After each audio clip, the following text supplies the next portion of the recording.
오고 있습니다. 네, 그렇죠? 네.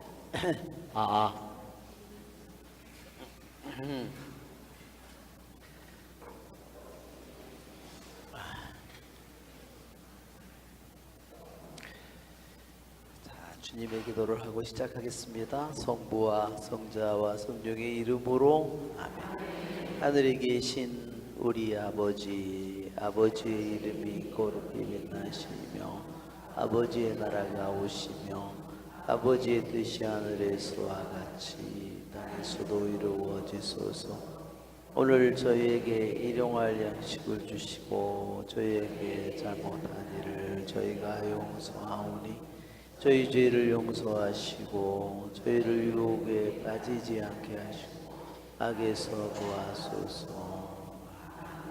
성부와 성자와 성령의 이름으로 아멘. 참 예수님, 예. 오늘 우리가 열왕기를 오늘 마치게 될 것 같습니다. 예, 열왕기 정말 상하원 정말 긴 부분인데 정말 한편으로 섭섭하기도 하고 시원하기도 하고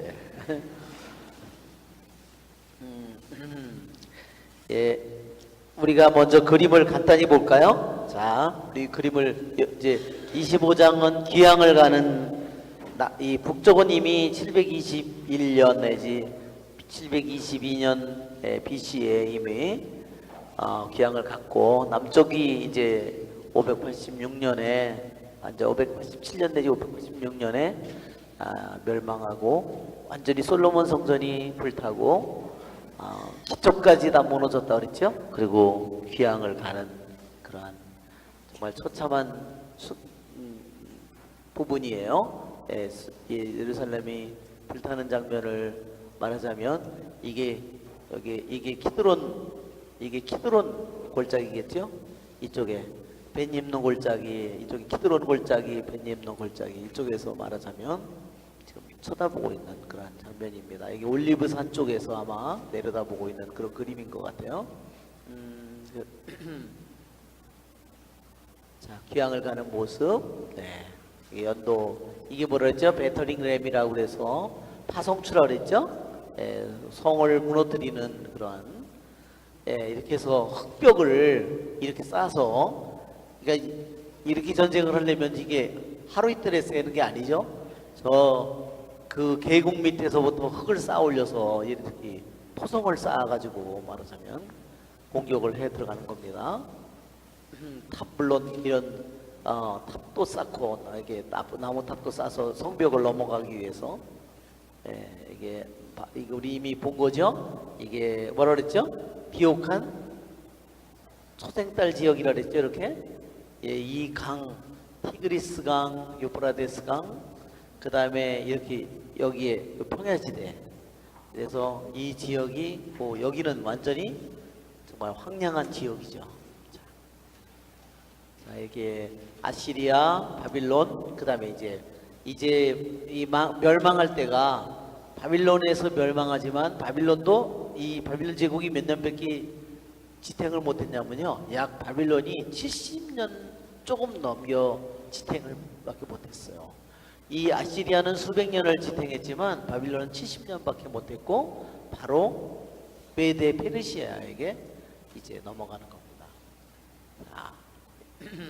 자, 여기에 보면 그래서 아시리아 제국을 건설했다가 몇백 년 동안 하던 것이 망해서 바빌론, 여기가 바빌론이죠. 바빌론 제국이 생겼다가 흥했다가 다시 메데 페르시아, 여기가 지금 이란이에요. 여 지역이 이제 패권을 잡는 거예요, 페르시아가.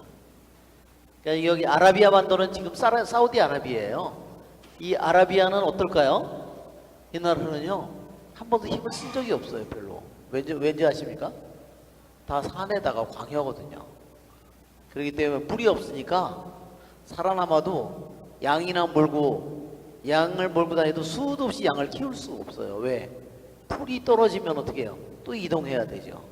이동해야 되고. 그러니까 땅은 어마어마하게 넓은 이 아라비아 반도, 이게 지금 어느 나라냐면요, 사우디아라비아예요. 지금은 기름 때문에 아주 지금은 큰 소리를 치는 그런 나라가 됐지만 정말 여기서는 아예 끼지도 못한 동네예요. 이것이. 자, 이게 귀양간 지도라 그랬죠? 북쪽에. 그다음에 이것이 이렇게 항상 홍해라 그랬죠? 홍해. 지금은 여기 이제 수에즈 운하를 열어서 지중해하고 여기를 배가 오고 가게 만들었습니다. 자, 여기서 이렇게 오면 여기가 엘라시라고 그랬죠? 에티온 게베르도 여기 있고. 자, 오늘이 게달리아가 암살당하는 에돔, 모압, 암몬에 있는 사람들이 다 느부갓네살에서 바빌론이 점령당한 다음에 다 도망갔다가 게달리아를 총독으로 임명하니까 몰래 와서 죽이고 도망을 친 거예요. 어디로 도망을 쳤을까요? 느부갓네살 왕에게 보복당할까 두려워서 어디로 도망가냐면 이집트로 도망을 갔어요. 근데 이집트로 도망갔는데요. 결국 어떻게 된 줄 아십니까? 느부갓네살이 이집트를 침공해가지고요. 도망간 사람들이 다 결국 비참하게 죽었어요. 근데 에레미야 예언자는 뭐라 했냐면요. 절대로 도망가지 말라 그랬어요.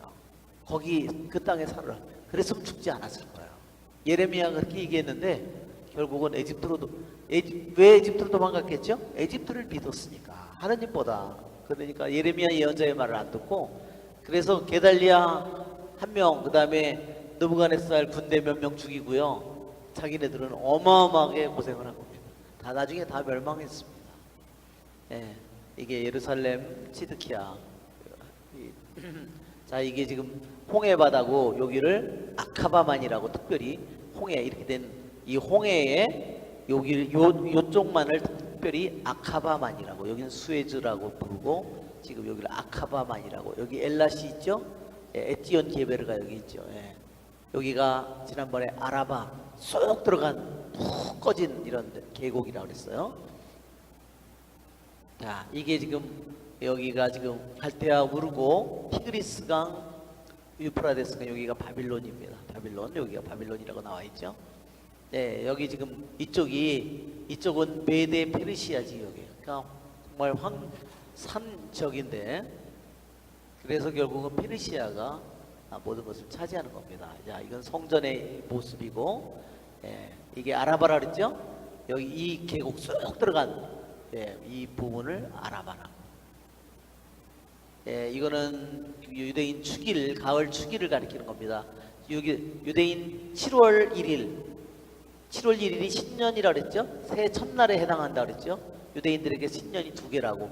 봄에 신년이 하나 있고 가을에 신년이 하나 있고. 로시 하샤나, 그 다음에 10일 날 욤 키푸르 속죄일, 10일서부터 일주일 동안 초막절 이렇게 되어 있습니다. 자, 이거는 계약의 교회인데 새로운 계약의 교회는 누구죠? 성모님이에요. 자, 시리아. 이거는 지난번에 에제키엘 예언자가 왼쪽으로 두루넣어서 390일, 오른쪽으로 두루넣어서 40일. 그거를 가운데 있는 벽돌은 예루살렘을 가리키는 겁니다. 유대인 달력이에요. 자, 유대인 달력 중에 여기 티샤바브라는 이것이 말하자면 유대인이 그 느부갓네살에서 멸망하고 이 예루살렘이 성벽이 뚫리고 결국은 함락당하고 성전이 불타고 이거를 기억하는 그러한 기간이 바로 그겁니다. 여기 티샤바브, 이것이 바로 귀양 하나님의 심판을 얘기하는 거예요. 자, 또 그림이 있나? 이건 다 그런 거고요. 이거는 그 솔로몬 성전이 지어졌을 때 봉헌식을 하는 날 하늘에서 불이 내려오는 장면이고요.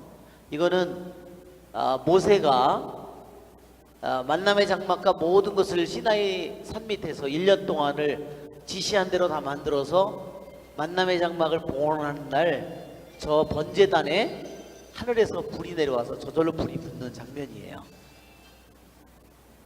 이거는 엘리야죠. 이거는 나답과 아비후가 속된 불을 바치다 죽는 장면입니다. 이거는 영광의 하느님의 영광이 구름 기둥, 불 기둥으로 있는 그런 모습입니다. 예레미야는 7왕을 모셨다. 이 왕이 누구냐면요, 나중에 느부갓네살이 이렇게 됐습니다. 짐승처럼 나중에 너무 교만해가지고 너 임금으로 세워준 거는 누구냐? 이미 예레미야 예언자가 얘기했어요. 하느님이 너를 임금으로 세워줬다고. 그런데 어느 날 어땠어요? 바빌론 도성을 위에서 내려다보다가 이게 나 이렇게 한 게 누굴까? 나지. 그러는 순간에 어떻게 됐어요? 정신을 잃어버렸어요. 그래가지고 짐승이 돼버렸어요. 이게 느부갓네살 왕이에요. 네. 그래서 보세요, 막 밤에 이슬해졌고 완전히 손톱 발톱이요, 이렇게 짐승의 발톱처럼 이렇게, 예? 이렇게. 그것이 느부갓네살 왕에게 실제로 일어난 일입니다. 자, 오늘 그 얘기도 이제 나올 거예요. 그러니까 삼손이 눈이 멀은 그러한 모습이죠. 시나이산에서 십계명 계약을 맺는 첫 번째 계약을 맺는 이스라엘이 하느님의 계약의 백성이 되는 순간입니다. 자, 솔로몬 성전의 모습이에요. 자, 처음으로 돌아갔네요. 자, 우리가 지난번에 이제 바빌론 임금 1절을 다시 우리 한번 보면, 바빌론 임금 네부갓네자르는 시드키야 통치 제9년 열째 달 초여를 날에 전군을 이끌고 예루살렘에 와서 그곳에 진을 치고 공격 축대를 쌓았다. 진을 치고, 그죠? 지난번에 영상으로 봤죠? 예루살렘에 예루살렘에 한 20 몇십만 대군이 쳐들어와서 토성으로 벽을 딱 쌓아버리죠? 그게 뭐냐면 아무도 더 이상 드나들 수 없기 때문에. 그래서 너희들 빨리 항복하라. 이제 더 이상 음식물이 뭐니 아무것도 못 들어오죠. 여기에 보면 통치 9년 열째 달 초여를 날, 그러면요 가을 날이에요. 그러니까 이때는 보리밀도 다 끝났고요. 이제는 포도 수확을 하거나 이럴 때입니다. 그러니까 포도도 다 끝난 때예요. 그러니까 가을 거지를 다 끝난 후에 그 다음에 왔는데, 몇 개월 동안 포위를 했다 그랬죠? 약 18개월 동안 포위를 했다.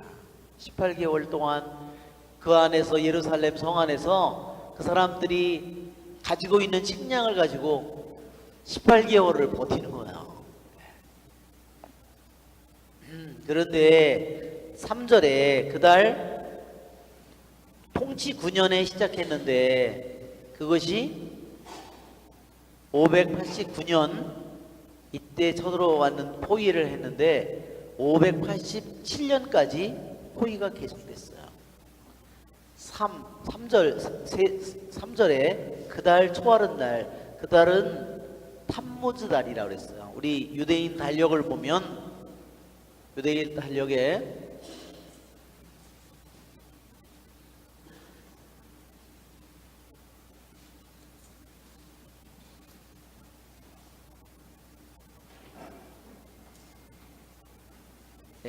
여기 지금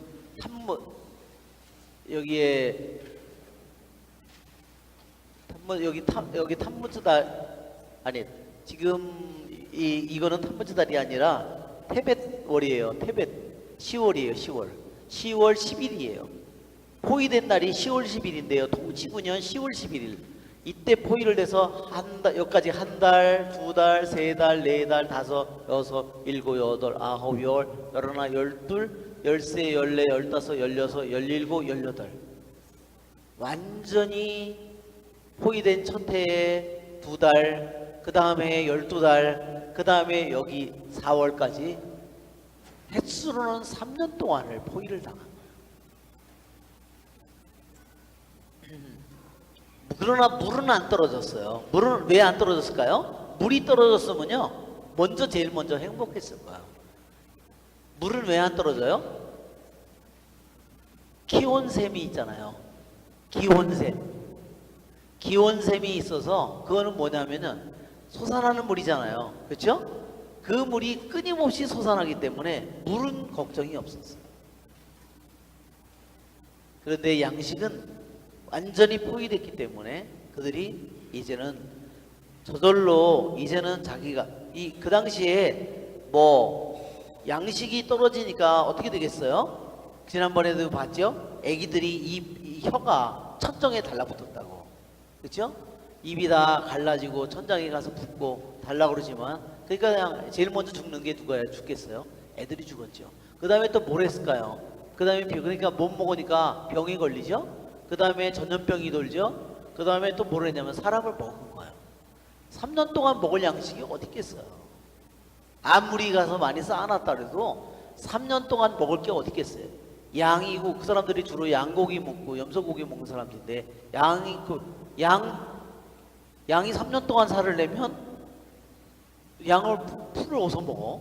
그죠? 그 잡아먹기도 그러기 때문에 고기를 못 먹으니까 사람들이 분명히 사람을 잡아먹었다는 거예요. 예, 이 끔찍한 일들이 벌어졌습니다. 4절, 드디어 탐무즈달, 드디어 성벽이 뚫렸다. 그래서 이 성벽이 뚫린 날을 기념한다 그랬죠? 예. 그래, 그날이 바로 탐무즈달 9일이에요. 자, 지난번에 그래서 도망갔다가 잡혀가지고 치드키야가 아들 10명이 다 죽였다 그랬죠. 먼저 우리를 먼저 죽여주십시오. 왕이 자기보다 먼저 죽여주십시오. 그러니까 내가 내 말대로 해줄게. 그러면서 아들들을 다 먼저 10명을 죽인 다음에 어떻게 했다 그랬어요? 눈을 파내고 가마솥에다가 넣었다 그랬어요. 아들들 10명을, 시체를. 그거를 본 거예요, 치드키야가. 그러고 나서 눈을 찔러서 멀게 한 다음에 그 다음에 끌고 가는 겁니다. 네. 지난번에 그래서 이런 그 시드키야가 그랬다 그랬죠? 와서 보시오 백성들이여, 예레미야가 나에게 뭐라고 예언했는지, 너는 바빌론으로 끌려갈 것이다, 바빌론에 죽을 것이다, 그렇게 말했는데 안 끌려간다고.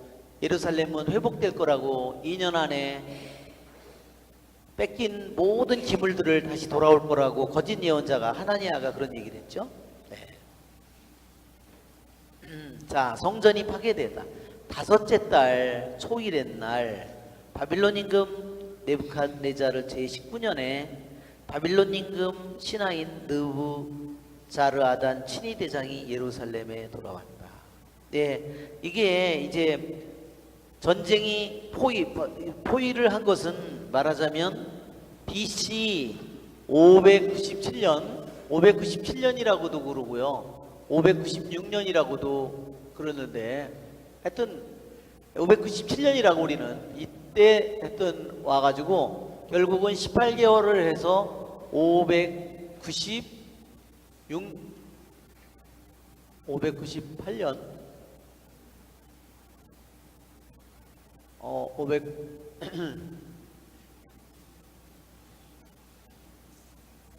589년이죠. 네. 598년이 아니라 586년에 완전히 망한 거니까 580이에요. 내가 착곡했어요. 580. 그래도 이상하다. 뭐가 이상하다 그랬더니 589년 BC에 해서 포위가 이렇게 오래된 거예요. 해가지고 테벳월, 즉 이게 10월이에요. 10월 10일. 뭐를 하면은 쌍십절이죠. 이날 예루살렘이 포위당한 거고, 탐무즈월, 즉 4월 9일 날 성이 뚫렸다.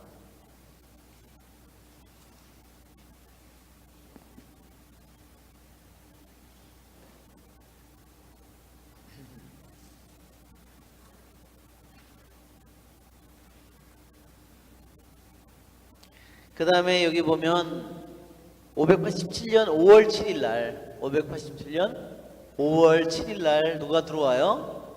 여기에 느부자르아단이 와서 완전히 성전을 불태우는 겁니다. 자, 여기에 보면 예레미야 병행 기절을 한번, 예레미야 52장을 한번 보세요. 여기 예레미야 52장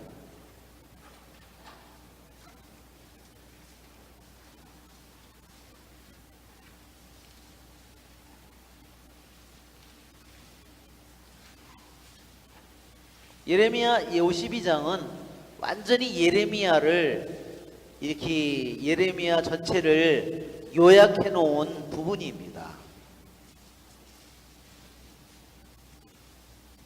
마지막 장이면서도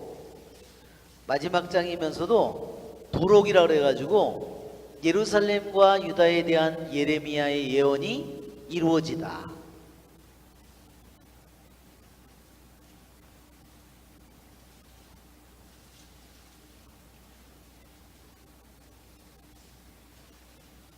자, 여기 보면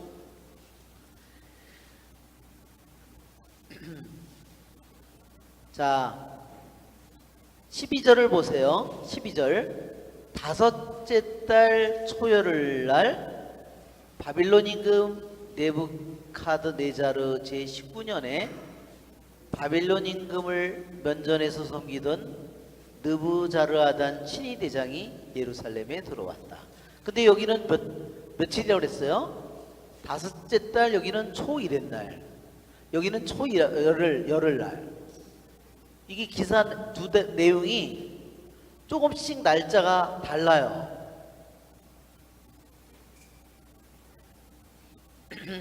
여기에는 지금 초 5월 7일 날 들어왔다고 그랬는데 이 차이 여기에 같은 5월인데 같은 5월 10일 날 이렇게 여기에는 느부자르아단 똑같은 내용인데 들어온 날짜가 조금씩 달라요.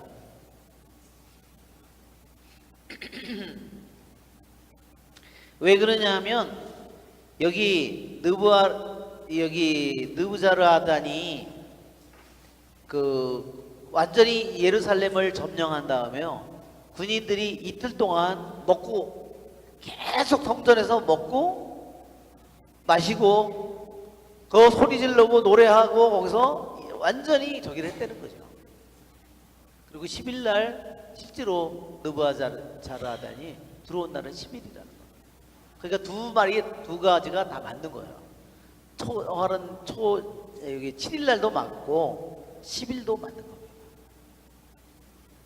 예, 그때 그 장면이 더 생각이 나죠. 그걸 보니까 유대인의 전승에 그런 이야기가 있는 겁니다. 그 바빌론 군인들이 수십만이 와서 포기했다 그랬잖아요.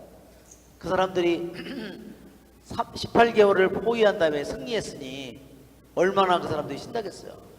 그 안에 들어와 가지고 성전 안에 들어와서 정말 이제 만행을 벌이는 거죠. 자, 9절. 그는 주님의 집과 왕궁과 예루살렘의 모든 집을 태웠다. 이렇게 그는 큰 집을 모두 불태워버렸다. 자, 고대 근동에서요, 적의 신전을 불태우는 것은 뭐를 의미하냐면 즉 신은 그 나라 사람들의 최고의 영광이에요. 그러니까 너는 가짜다 이런 소리예요. 너는 아무것도 아니다 이런 뜻이에요. 그래서 그 사람들이 제일 먼저 고대 근동 사람들이 한 거는 뭐냐면요, 전쟁에서 이기면 제일 먼저 가서 성전을 갖다가 완전히 박살을 내고 불을 태워버리는 거예요.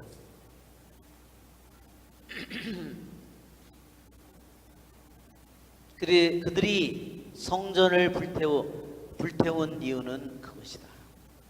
그 다음에 10절에 모든 군대는 예루살렘 성벽을 돌아가며 허물었다.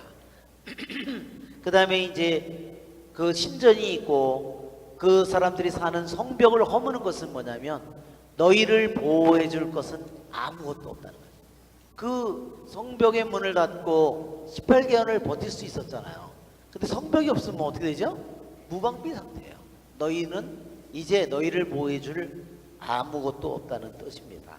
그러니까 겁탈을 당하든지 도둑질을 그런 건 그것은 그냥 너희들을 지켜줄 것은 아무것도 없다는 뜻입니다.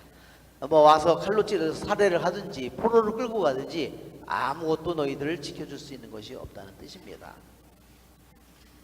느부자르아단 친위 대장은 도성에 남아있던 나머지 백성과 바빌론 임금에게 넘어간 자들 그리고 그 밖에 남은 무리를 끌고 갔다.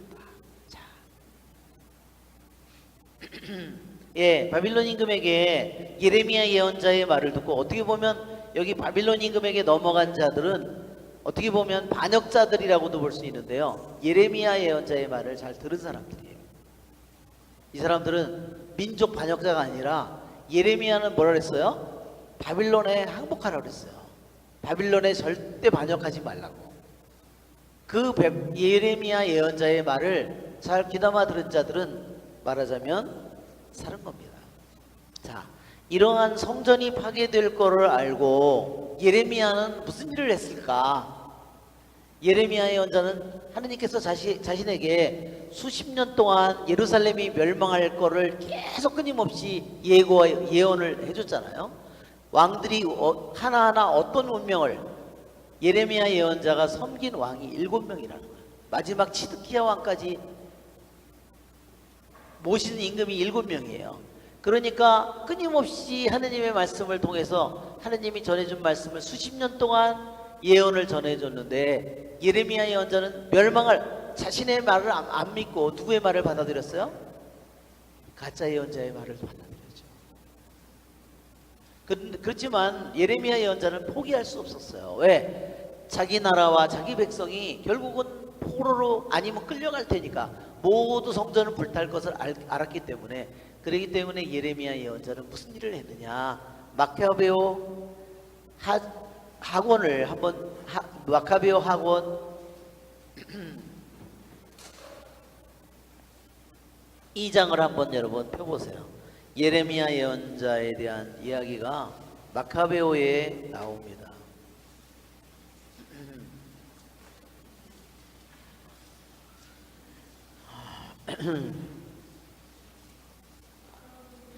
마카베오 학원 2장. 자, 이 마카베오서의 학원에 자 2장 1절 우리 문헌에는 같이 읽어볼까요? 우리 문헌에는 예레미야 예언자의 이야기도 나옵니다.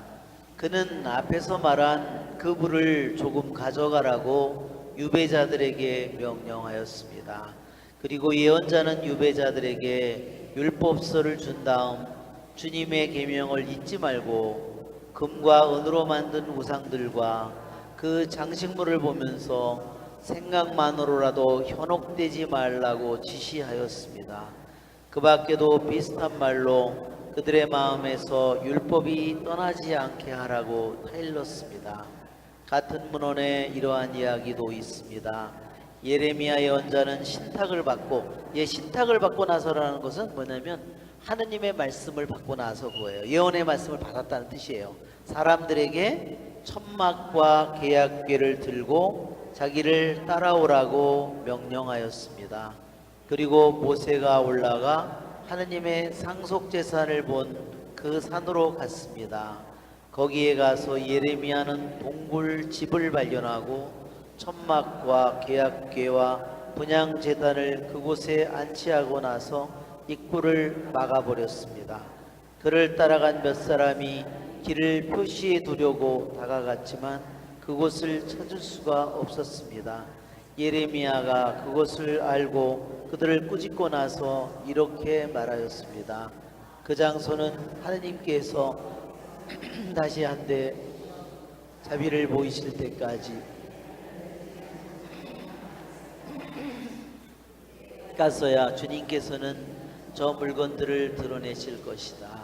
그리고 모세 위에 나타났듯이 솔로몬이 그 장소가 특별히 성화되도록 청하였을 때 나타났듯이 주님의 영광과 구름도 나타날 것이다. 또 지혜를 갖춘 솔로몬이 성전을 봉헌하고 완공하면서 희생제물을 바친 이야기도 분명히 드러나 있습니다. 모세가 주님께 기도하였을 때 하늘에서 불이 내려와 희생제물을 태운 것처럼 솔로몬이 기도하였을 때에도 내려와 번제물을 살렸습니다. 모세는 속죄제물을 사람들이 먹지 않았기 때문에 불이 살라버린 것이다 하고 말하였습니다. 솔로몬도 같은 모양으로 8해 동안 축제를 지냈습니다. 네, 여기에 있는 것처럼 예레미야는 예루살렘 성전이 포위되고 예루살렘 성전이 불타고 멸망할 것을 알았기 때문에 그것을 어떻게 지킬까, 그것을 어디다 숨길까, 그 이야기가 지금 마카베오에 나오는 겁니다. 마카베오 학원에 어떻게 했다 그랬어요? 여기 있는 것처럼 천막과 계약계를 들고 오라고. 그래서 이 산이 어디냐? 이것이 느보산이다. 느보산은 누가 죽은 산이에요?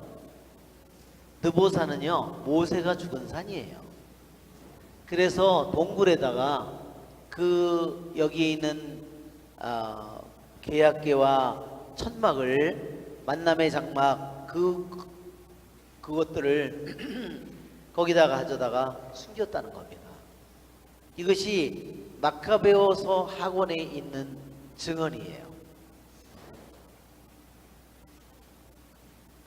그런데 1절에는 뭐라고 되냐면, 우리 문헌에는 예레미야 예언자의 이야기가 나오는데, 그는 앞에서 말한 그 불을, 여기에 보면 그 불이, 여기에 보면 자 36절 1장 마카베오 학원 1장 36절, 즉 2장의 한 절 앞에 느헤미야와 그 동료들은 그 액체를 넵타르라고 불렀는데 그것은 정화라는 뜻입니다.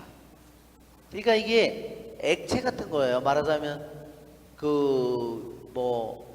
석유 그런 것처럼. 이 불이 어떻게 이 예레미야 예언자가 귀향을 가는 사람들에게 불을 조금 떼어서 그걸 가져가라고 했다는 거예요. 왜 그랬을까요?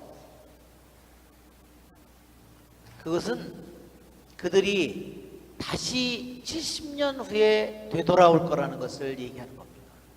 예레미야 예언자는 이미 바빌론에 70년 동안 거기에 가서 귀향살이를 할 거라는 걸 이미 예언해 줬죠.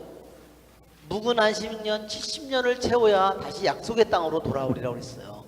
그렇기 때문에 이 불은 뭐냐면요, 번제 제단의 불이에요. 자, 솔로몬 성전의 모습이 여기 우리 여기 오늘 그림에도 솔로몬 성전의 모습을 한번 그 성전의 모습을 찾아봐 주세요. 이것은 만남의 장막이고, 여기 있는 거는 이게 솔로몬 성전의 모습인데, 여기 번제제단이 있죠? 이 번제제단은요 절대로 불을 꺼뜨리면 안 돼요. 이 불이 항상 타고 있어야 돼요. 그러면 여기에 밤이 돼도요, 아침에 9시, 오후에 3시에 아침 기도로 그 동물을 잡아서, 양을 잡아서 바치잖아요. 그게 아침 기도예요. 그들이 그를 잡아서 아침 기도를 바치는 겁니다. 그 다음에 오후에 3시, 저녁에 기도를 바쳐요. 그런데 나머지 시간에는 불이 꺼져 있느냐? 항상 불을 저기다 불씨가 있어야 돼요. 그러면 이 불은 언제 타기 시작했냐면요, 솔로몬 성전을 지었을 때도 유대인들이 이미 언제 처음 이 불이 탔냐면, 솔로몬 성전을 봉헌하던 날 하늘에서 불이 내려와 가지고, 이 장면이에요. 하늘에서 불이 내려와서 이 번제제단을 태워버립니다. 이게 무슨 불이에요? 이게 거룩한 불입니다. 그런데 이 거룩한 불은 처음에 언제 내려왔냐면, 우리가 성경에 카인과 아벨이 제물을 바치죠? 각자 제단에다가 제물을 이렇게 쌓아놓고 카인과 아벨이 제물을 바쳐요.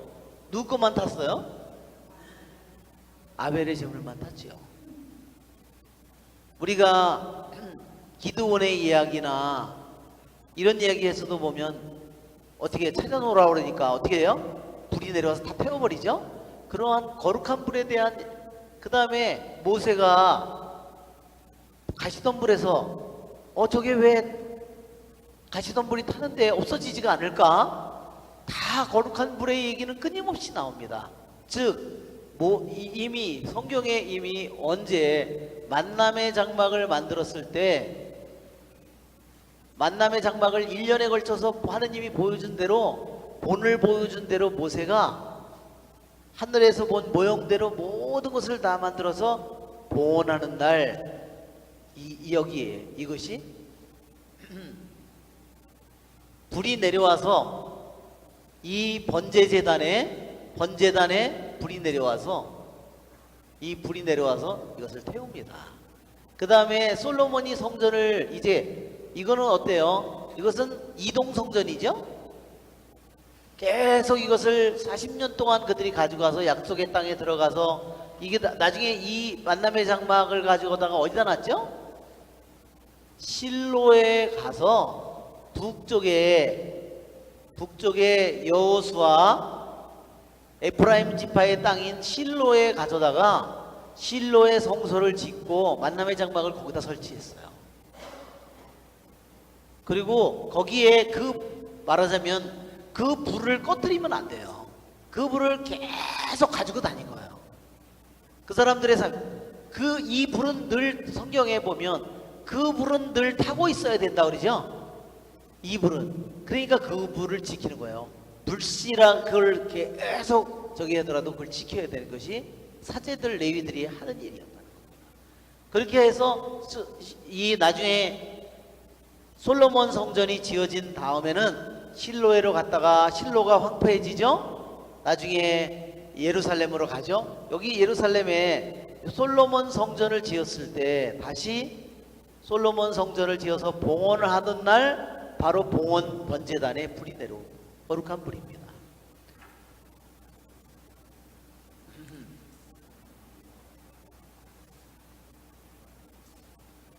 그래서 우리가 보면 아론의 두 아들인, 아론의 네 아들이 있었는데, 아론에게 큰아들 둘째 아들이 말하자면 자기 멋대로 불을 폈겠죠.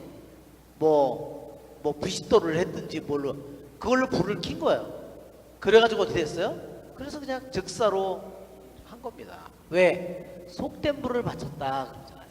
왜냐하면 저 불은 어디서 왔어요? 하늘에서 내려온 불이에요. 성령이 하늘에서 내려온 불이죠. 말하자면. 여기에 예레미야 예언자는 그래서 그 불을 귀양가는 그 사람들에게 미리 이 불을 반드시 조금 가져가라고, 그것을 계속 그 사람들이 지켰을 거 아니에요. 왜 그것을 지켰느냐? 그 사람들이 반드시 언젠가는 그 불을 가지고 돌아오도록 한 겁니다.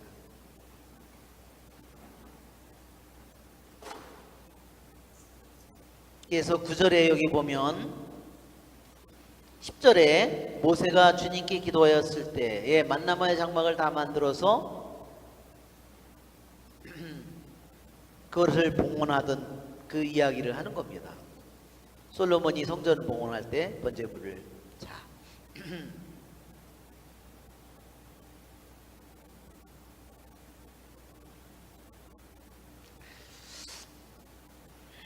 정말 우리들이 이러한 성경의 말씀을 보면 성경의 곳곳에 아벨이라든지 수많은 엘리야가 갈멜산에서 제물을 바칠 때 하늘에서 불이 내려와서 다 태워버리죠.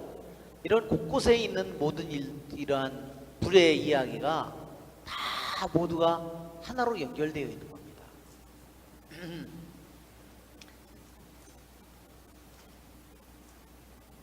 자, 우리 예레미야 한번 3장을 볼까요? 이것이 한편으로 마카베오서의 그 불을 가져가라고 다시 예루살렘이 다시 복구되리라는 성전이 세워지리라는 것을 얘기한 것인데, 자, 예레미야 3장에 이런 말씀이 있어요. 예레미야 3장에는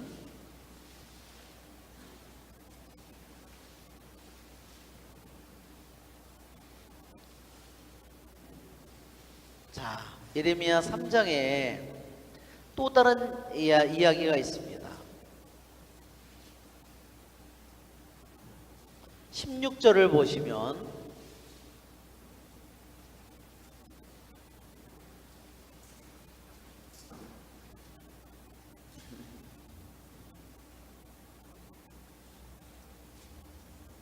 예레미야 3장 맞는데? 네, 16절 우리 같이 읽어볼까요? 너희가 그날 불어나고 번성하게 될 때 사람들은 더 이상 주님의 계약궤에 대하여 말하지 않을 것이다. 그것을 마음에 떠올리거나 기억하거나 찾지 않을 것이며 다시 만들려 하지도 않을 것이다. 예, 왜 이런 말씀이 예레미야 예언자를 통해서 왜 주어졌느냐면 그것은 불을 가져가라고 한 것은 70년의 귀향이 끝나면 돌아오리라는 그러한 것을 그들에게 상기시키는 거예요. 그것을. 그리고 그들에게 희망을 주는 건데 예레미야 3장 16절에는 이제 계약의 궤를 다시 찾을 생각하지 말라. 또 만들 생각도 하지 말라. 왜 그랬을까요? 이제는 계약의 궤가 누구예요? 주님이 하느님의 아들이 사람으로 임마누엘 이사야 6장에 나오는 임마누엘이 우리에게 오실 거라는 거. 동정녀가 잉태하여 아들을 낳을 것이니까 그분이 바로 동정녀가 계약의 궤가 되는 살아있는 계약의 궤가 되는 거고 살아있는 하느님의 아들이 오는 겁니다. 그래서 더 이상 주님의 계약의 궤를 찾지 말라고 얘기한 겁니다.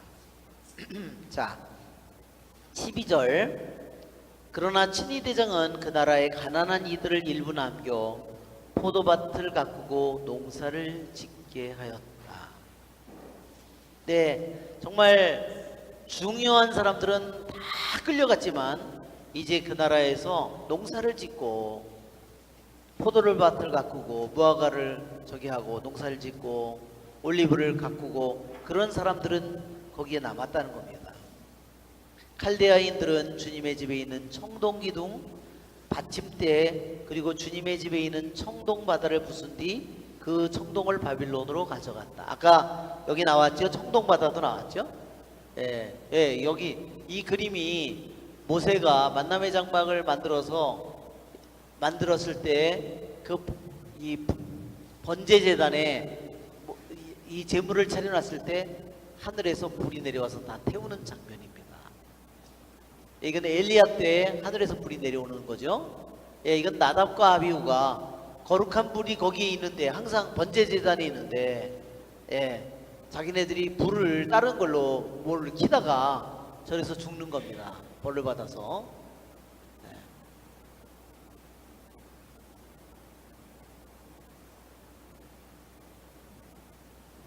예, 그래서 저 성모님 사진이 그래서 나왔어요. 자, 아까 솔로몬 성전을 다시 예, 솔로몬 성전이 여기 나오죠. 지금 여기에 소가 12마리가 이렇게 받치고 있죠. 이게 이 받침도 청동이고요. 이것도 청동이고 다 청동이죠. 그러니까 저거를 가져갈 수가 없으니까 저거를 다 잘라가지고 몽땅 다 자른 거죠. 저거를 끌고 갈 수가 없으니까 청동바다를 부순 겁니다. 그래서 청동을 다 가지고 간 거예요. 그 다음에 냄비, 부사, 불똥가위, 접시 청동기물은 다 가져갔어요. 친위 대장은 향로와 쟁반도 가져갔다. 금으로 만든 것은 금이라고 가져가고 은으로 만든 것은 은이라고 가져갔다.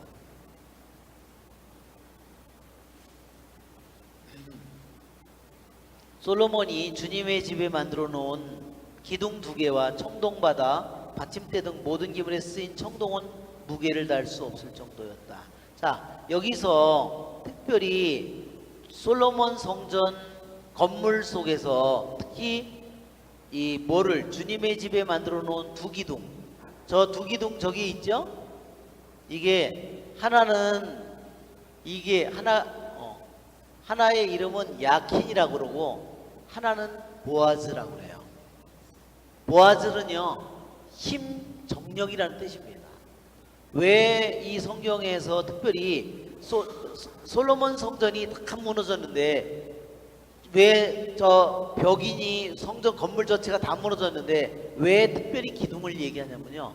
저 기둥을 얘기하는 이유는 특별히 이유가 있어요. 그것은 뭐냐? 하나는 야킨이고 하나는 보아즈라 그랬죠? 하나는 야킨이는 무슨 뜻이냐면요. 이것이 건설한다는 뜻이에요. 즉, 그 건설한다, 세운다는 그 기둥이 무너졌다는 겁니다. 또 하나는 힘이라고 그랬죠? 힘이라고 하는 그 하느님의 힘이라고 하는 그 힘이 무너졌다는 거야. 그래서 이 두 기둥이 무너진 거에 대해서 특별히 얘기하는 거예요. 그것은 뭐냐? 세워주는 것도 하느님인데, 세워주는 분이 하느님이신데 그 하느님을 믿지 않았기 때문에 이 성전이 파괴됐다. 성전이 힘을 잃었고 완전히 무기력해졌다. 이것을 표현하기 위해서 특히 두 기둥을 얘기하는 건데, 두 기둥은 어떻게 됐을까요? 다 잘라가지고 갔겠죠. 당연히. 이 두 기둥은 솔로몬 성전의 영광을 가리키는 겁니다.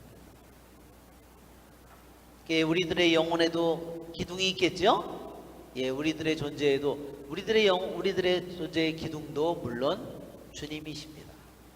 주님이 우리를 세워놓을 수 있는 힘도, 내가 육신의 생명, 영혼의 생명, 이 생명을 가지고 있는 힘의 원천도 누구예요? 주님이죠. 주님이 어느 날 걷어가면 나는 더 이상 서 있지 못하고 쓰러질 것이기 때문에 나의 힘도 마찬가지입니다.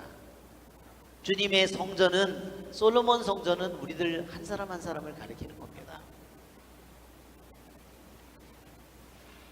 기둥 한 개의 높이가 18안마이고, 예, 다 무너졌는데, 다 파괴됐는데 왜 이야기를 하느냐?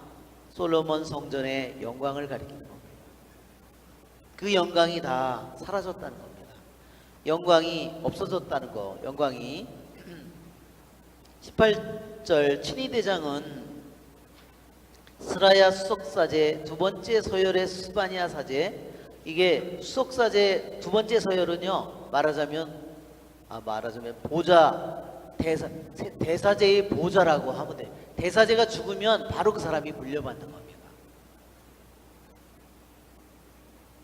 자, 여기 보위한 사람이, 여기 보면 수석사제, 두 번째 서열사제, 성전 문지기 3명을 체포했다. 이렇게 나오죠? 그런데요,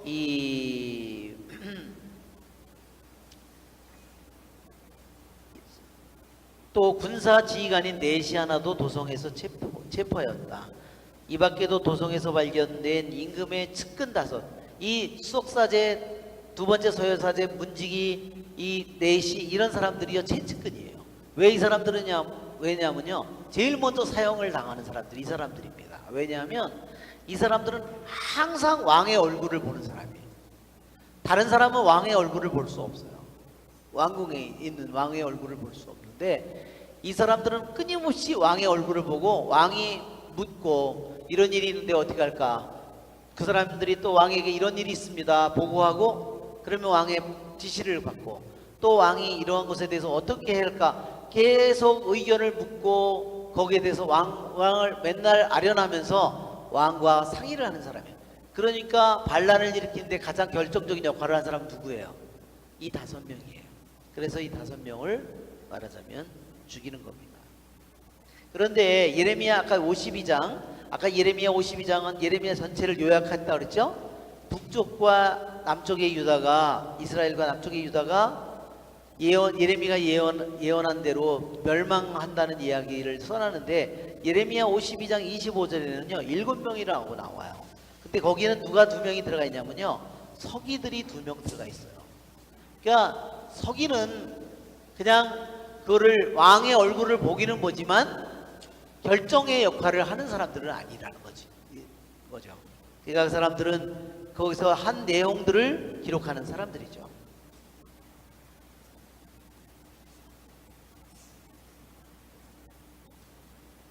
자, 여기에 수석사제, 스바냐 사제, 성전 문지기를 다 없앴다는 뜻은 뭐냐면요, 더 이상 예루살렘에서 솔로몬 성전에서 제사가 지내질 수 없다는 것을 의미하는 겁니다. 자, 20절에 느부자르아단 친위대장은 그들을 체포하여 리블라에 있는 바빌론 임금에게 끌고 갔다. 예. 끌고 가면 뭐 거기 가면은 그냥 사형이죠. 뭐. 자, 예레미야 한번 40장을 보세요. 예레미야 40장에는요. 그러니까 이때 왕의 최측근 5명이 끌려갔는데 거기에 나중에 많은 유명한 사람들이 끌려가는데 그 중에요 예레미야도 껴 있었어요. 사제, 레위 뭐 이런 사람 다 끌려갔겠죠. 예레미야 40장을 보세요. 그러나 느부자르아단은 친위대장은 자 40장 1절 느부자르아단 같이 읽어볼까요? 친위대장이 라마에서 예레미야를 풀어준 뒤에 주님께서 예레미야에게 내리신 말씀, 예레미야를 쇠사슬로 묶어 예루살렘과 유다의 모든 유배자들과 함께 바빌론으로 끌고 가던 중이었다. 친위대장이 예레미야를 데려다 놓고 말하였다. 주 그대의 하느님께서 이곳에 재앙을 내리겠다고 하셨는데 그대로 이루셨소. 주님께서 말씀하신 대로 하신 것이요. 그대들이 주님께 죄를 지었고 그분의 말씀을 듣지 않았기에 이런 일이 그대들에게 일어난 것이요. 이제 나는 오늘로 그대의 손에 묶인 쇠사슬을 풀어주겠소. 그대가 만일 나와 더불어 바빌론으로 가는 것이 좋으면 같이 갑시다. 내가 그대를 잘 돌보아 주겠소. 그러나 나와 더불어 바빌론으로 가는 것이 싫으면 그만두시오. 그대 앞에 있는 이 땅 어디든지 적당하고 좋은 곳으로 떠나가시오. 그대가 여기에 머물기를 원한다면 사판의 손자이며 아이캄의 아들인 그달랴에게 돌아가 그와 더불어 백성 가운데 사시오. 그는 바빌론 임금이 유다 성읍들을 맡겨 돌보게 한 사람이요. 그것도 싫으면 적당한 곳을 찾아 어디로든 떠나가시오. 그러고 나서 친위대장은 예레미야에게 길에서 먹을 양식과 선물을 주어 그를 떠나 보냈다. 예레미야는 미츠파에 있는 아이캄의 아들 그달랴에게 가서 그와 더불어 그 땅에 남아있는 백성 가운데서 살았다. 예, 느부자르아단 친위대장은 이미 바빌론에서 이스라엘의 아니 유다에 예레미야라는 유명한 예언자가 있다는 것을 다 들었을 거예요. 그렇죠? 왜? 왜냐하면 느부갓네살을 왕으로 세운 것이 하느님이라는 예언의 말씀을 이미 예레미야 예언자가 했거든요. 그리고 이 이스라엘이 70년 동안 이제 포로로 끌려갈 거라는 것을, 그래서 바빌론 왕에게 항복하라. 바빌론 왕, 아니 이스라엘에 유다에 그런 예언자가 있다고? 항복하지 않으면 왕도 전부 다 끌려가서 그렇게 포로로 끌려갈 거라고, 그런 것을 얘기해 주니까 바빌론에서 모를 리가 없죠. 그런데 자기가 끌고 가다 보니까 여기에 그 예언자가 자기가 사슬로 묶어서 끌고 가고 있다는 것을 안 거죠. 그래서 이 말하자면 친위대장이 예레미야를 중간에 풀어줬습니다. 예, 바빌론의 적들도 알고 있는데 유다 땅의 왕은 그 예레미야의 말을 거짓 예언이라고 생각했고, 그렇죠? 그리고 예레미야를 수도 없이 죽일 뻔했죠, 그렇죠? 뭐 운물에다가, 그렇죠? 물 없는 운물 구덩이에다 쳐박고, 그렇죠? 이렇게 한 것이 유다의 치드키야 왕이었습니다. 네. 바빌론 임금은 하마 땅 리블라에서 끌고 간 최측근들을 다 죽였습니다. 이렇게 유다 백성은 고향을 떠나 유배를 갔다. 참 너무 아이러니한 일은 뭐냐면 아까 그 고대근동의 그 지도를 보면, 고대근동의 지도를 여기 보면, 자 갈대아 우르지요. 바빌론이 어디예요? 바빌론이 지금 바빌론의 수도가 여기예요. 여러분 칼데아 우르 이 지방이 칼데아 지방이에요. 그러니까 바빌론 이 아브라함이 떠난 칼데아라는 그 지역이요. 칼데아 우르라고 하는 여기 지역이잖아요. 그러면 티그리스 강물이 흘러서 이렇게 내려와요. 유프라테스 강이 흘러서 이렇게 내려와서 이리 들어가는 거야.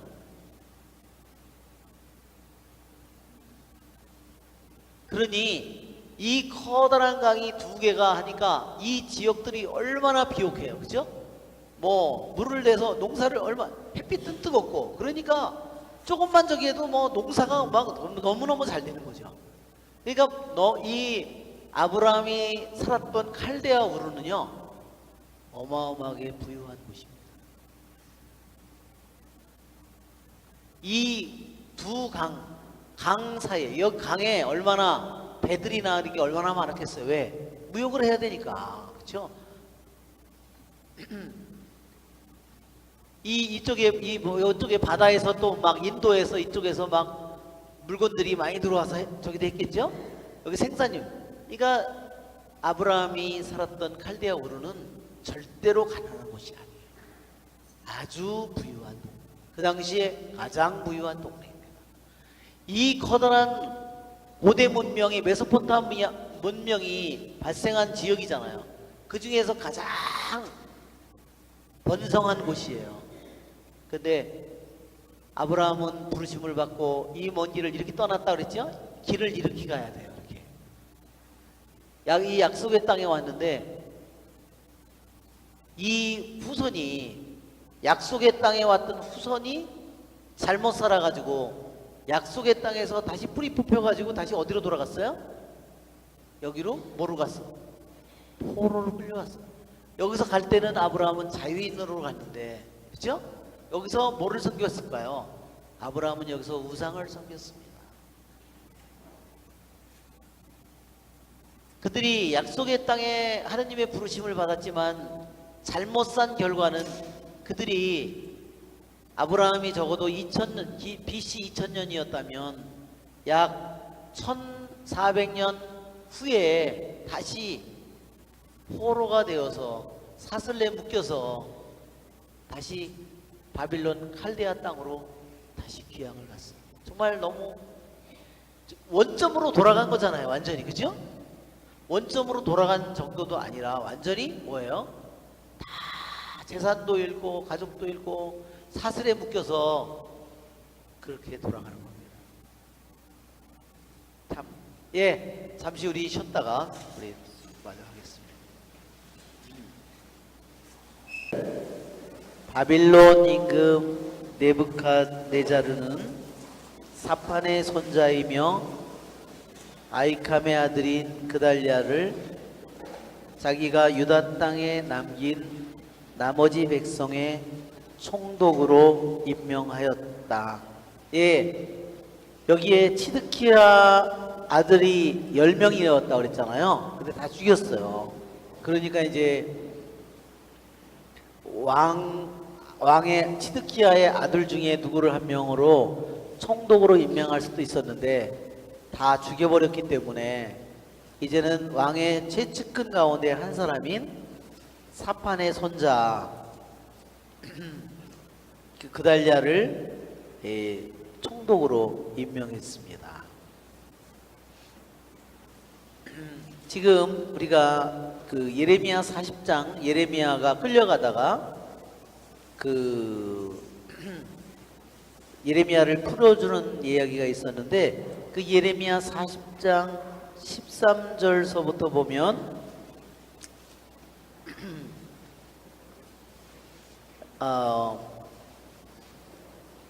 자 10절을 보면요 바빌론 예레미야 40장 10절서부터 16절 거기에 다시 그 더 상세한 이야기가 등장합니다. 그러니까 우리가 이 부분을 이제 참고해서 다시 한번 우리가 이따 읽어야 돼요. 자, 바빌론 임금이 그달랴를 총독으로 임명하였다는 소식을 군대의 모든 장수와 부하들이 들었다. 그래서 그들 곧 느타냐의 아들 이스마엘, 카레아의 아들 요하난, 느토파 사람 타노메스의 아들 스라야, 마카 사람 아들 아자냐, 그 부하들은 미츠파에 있는 그달랴에게 갔다. 그달랴는 그들과 부하들에게 맹세하며 말하였다. 칼데아 관리들을 두려워하지 말고 이 땅에 살면서 바빌론 임금을 섬기시오. 그러면 그대들에게 좋을 것이요. 그러나 7째 달에 왕족 출신 엘리사마의 손자이며 느타냐의 아들인 이스마엘이 부하 10명과 함께 찾아와서 그달랴를 쳐 죽이고 그와 함께 있던 미츠파에 있던 유다 사람들과 칼데아 사람도 죽였다. 그러고 나서는 칼데아 사람들이 두려워 낮은 자에서 높은 자에 이르기까지 모든 백성과 군대 장수들이 일어나 이집트로 갔다. 네, 이것은 우리 여기 있는 내용은 그달랴가 죽었다는 이야기가 여기서 우리들이 알 수 있는데, 여기에 이제 치드키야가 죽고 치드키야의 10 아들 왕자도 다 죽은 다음에 나머지 이제 유다에 남아있는 사람들, 끌려가지 않고 남아있는 사람들 중에서 도망을 아까 쳤다 그랬죠. 즉 우리 이스라엘 땅으로부터 모압, 암몬, 에돔 이런 지역으로 다 도망을 친 거예요.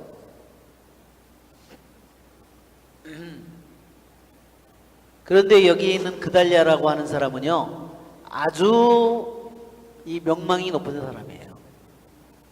그러니까 이 사람은 말하자면 바빌론을 무슨 섬기는 그런 사람이 아니라 이 사람은 누구의 친구냐면요, 예레미야의 친구예요. 그리고 예레미야의 말을, 하느님의 말씀을 잘 귀담아 듣는 그런 사람이었어요. 그러니까 나중에 예레미야가 느부자르하단이 풀어줬을 때요, 누구한테 갔냐면요, 이 그달랴한테 가는 겁니다. 자, 여기 23절에 보면 그달랴를 총독으로 임명하였다는 소식을 모든 군대의 장수 부하들이 듣고 찾아갑니다. 제일 먼저 나온 사람이 누구예요?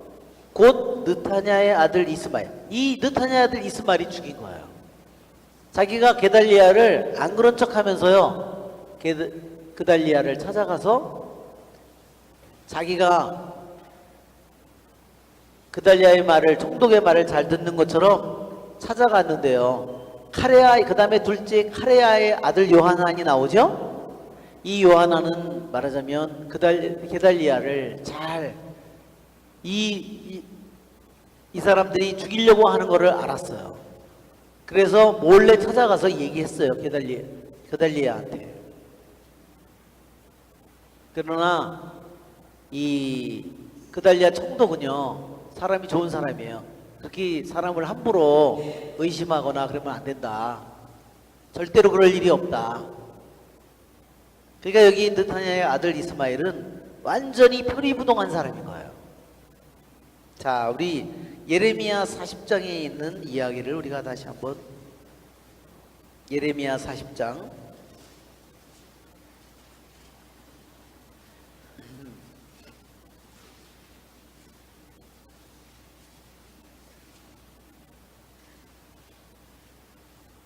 자, 40장 8절을 한번 우리 같이 읽어볼까요?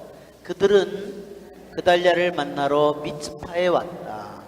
부하들은 거느리고 온 그들은 느타냐의 아들 이스마엘. 제일 먼저 나오죠. 이 사람이 죽인 거예요, 그달랴를. 두 번째로 나온 사람이 카레아의 아들 요하난, 요나탄, 타누메스의 아들 스라야, 느토파 출신 에파의 아들들, 마카 출신 야자냐였다. 사판의 손자이며 아이캄의 아들인 그달랴는, 같이 읽어볼까요? 그들과 그 부하들에게 맹세하며 말하였다. 두려워하지 말고 칼데아인들을 섬기십시오. 이 땅에 살면서 바빌론 임금을 섬기시오. 그러면 그대들은 잘 될 것이요.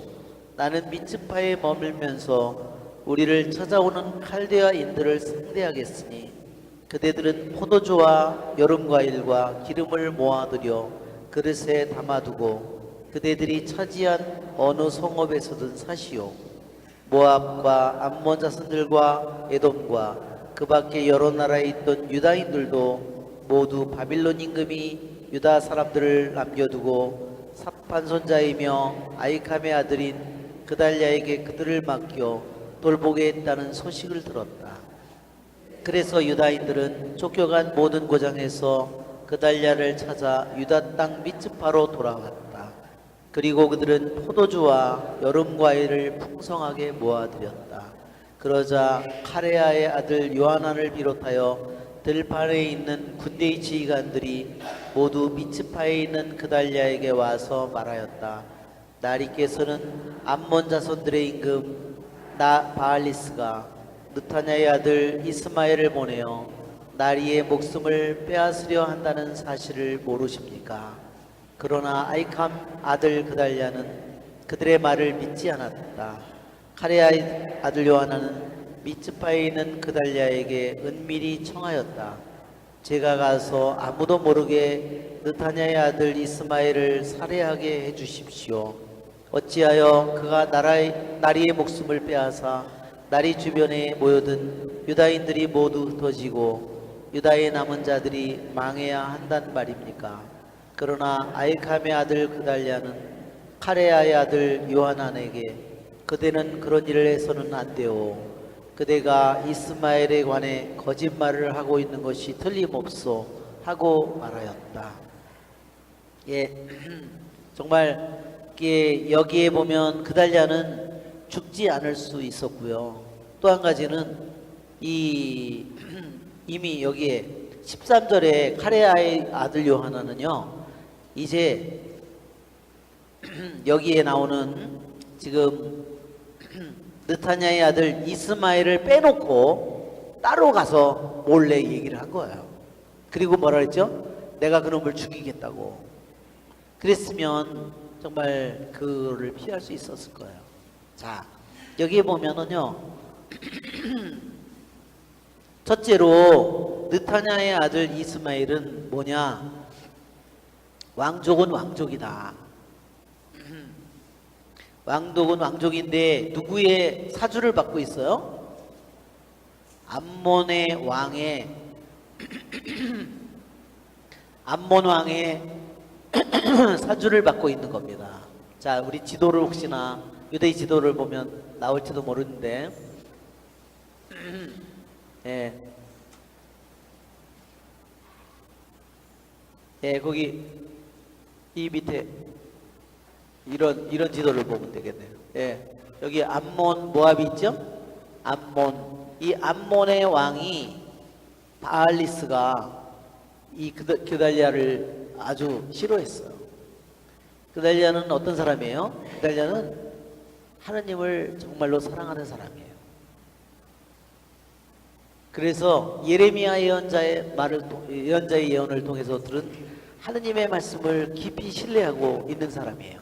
그리고 그 사람은 또 무슨 일을 하냐면요, 여기 보세요. 10절에 보면 바빌론인들을 두려워하지 말라고 나는 미츠파에 머물면서 우리를 찾아오는 칼디아인들을 상대하겠다고. 그것은 뭐냐면요, 이 그달랴가 칼디아인들이 말하자면 나쁜 짓을 하거나 이스라엘 백성을 너무나 이제 정복당한 민족이잖아요. 남아있는 사람은 별 볼 일 없는 사람만 남았잖아요. 그러니까 너무 자기네들을 함부로 대하고 그런 일들을 다 막아주겠다는 거예요. 그리고 말하면 이 사람은 어때요? 또 여러 가지 언어나 이런 면에서도 그 말을 바빌론 사람들의 말을 잘 아는 사람이에요. 그러니까 이스라엘 백성을 보호해줄 칼데아인, 즉 바빌론의 군대로부터도 자기 동족을 잘 보호해줄 사람이 그달랴밖에 없는 거예요. 바빌론의 군대 느부갓네살이 임명했지만 바빌론 사람들로부터 이스라엘 약한 이 사람들을 보호해줄 사람이 게달랴밖에 없는 거예요. 그런데 여기에서 암몬의 왕 바알리스가 이 게달랴를 아주 싫어했어요. 예, 이제 여기는 너무너무 약해졌잖아요. 그러니까 이제 자기가 말하자면 조금만 저기 하면 여기를 주물를 수 있다는 거죠. 왜? 바빌론은 멀리 있고 자기는 옆에 있으니까 자기가 군대에 조금 데리다가 이 나라를 자기가 좌지우지할 수 있잖아요. 그러니까 게달리아를 싫어한 거죠.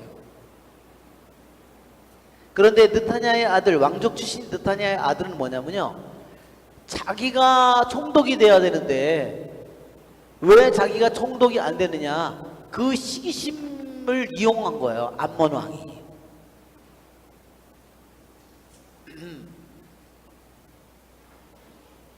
예, 정말 이러한 더러운 저기 때문에 결국은 어떻게 되냐면, 게달리아가 암살당하니까 어떻게 돼요? 그리고 거기 있던 바빌론의 주둔군 몇 명도 죽었어요. 그 다음에 몇 년 후에 어떤 일이 생겼겠어요? 바빌론 군대가 내려왔겠죠? 예. 그래서 589년 BC, 자, 포위가 시작돼서 587년 BC에 완전히 다 불타고, 그 다음에 582년에요 다시 바빌론 군대가 왔어요. 바빌론 군대가 와서 어떻게 했을까요? 이제는 나머지 사람도 남겨두지 않은 거예요. 완전히 다. 그래서 이스라엘 땅에는요, 농사 짓는 뭐 이런 것까지 완전히 다 없어져 버린 겁니다. 여기는 와서 게달리아 총독을 죽였죠. 그러니까 완전히 다 파괴시켜 버린 겁니다. 아주 완전히 폐허가 돼버린 겁니다. 더 이상 이 근처에 뭐 사람도 살지 못하게 만들어 놓은 거죠. 이러한 일을 결국 만든 것은 결국 누구냐?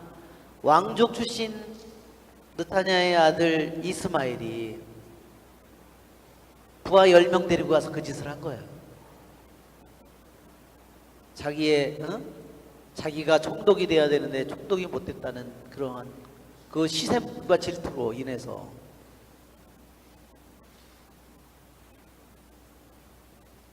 자, 이 일로 인해서 이 느타냐의 아들 이스마엘이 이런 일을 저질름으로 인해서 이 나라의 백성이, 이 땅이 어떻게 됐겠나?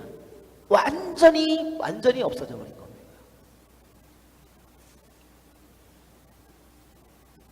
자기네들은 그러니까 어떻게 갔을까요? 느타냐 아들 이스마엘을 이놈은 어떻게 했을까요? 에집트로 도망간 겁니다. 나머지 거기 있던 사람들도 자기들도 따라서 죽을까 봐요. 다 이스마엘로 간 거예요. 그때 누구도 끌려가냐면요, 예레미야도 끌려가는 겁니다. 그래서 예레미야 예언자가요, 어디서 죽냐면 에집트에 가서 죽는 겁니다. 그러면 이 느타냐의 아들 이스마엘이 예레미야 예언자의 말을 들었을까요? 안 들었어요. 예레미야 예언자는 두려워하지 말고 절대로 여기를 떠나지 말라고 했어요. 결국은 에집트로 들어갔죠. 왜? 에집트로 들어가면 자기네들은 안전할 거라고 생각했는데 느부갓네살이 에집트를 쳐들어가 가지고요, 도망간 사람들을 모조리 다 죽여버렸습니다. 더욱더 끔찍한 일이 생긴 거죠. 자, 여기서 그래서 유대인들은 게달리아가 암살된 것을 기념합니다. 어떻게 자기네들을 쳐들어와서 그 사람들이 임명한 그 게달리아가 죽은 그것을 왜 슬퍼하고 기념하냐면요, 그것은 바로 자기네들의 자치권이요, 만일 게달리아가 살아있었으면 어떻게 됐을까요? 그래도 게달리아가 살아있었으면요, 유대인이 이렇게 멸망하지는 않았을 거라는 거예요. 왜? 게달리아가 총독이고, 그렇죠? 훌륭한 하느님을 사랑하는 사람이고, 그러니까 주위에 도망을 갔던 암몬, 모압, 에돔, 필리스틴, 위쪽의 지역에 도망갔던, 흩어졌던 모든 유대인들이 다시 예루살렘에 다시 모여서 그들이 잘 평온을 되찾고 잘 그러한 유대인들의 그 문화와 그를 잘 지키면서 다시 살았을 거라는 거죠. 그런데 이 느타냐의 아들 이스마엘, 이 한 사람이 자기가 왕족이라는 자기 야망을 채우려고 하는 이 모든 일로 인해서 어떻게 됐어요? 자기 민족은 완전히 아주 끔찍한 고통을 겪은 겁니다. 결국은 바빌론 군대가 어디까지 왔어요? 에집트까지 내려왔잖아요. 그러니 한번 생각해 보세요. 그것을 한 결과가 어떻게 됩니까?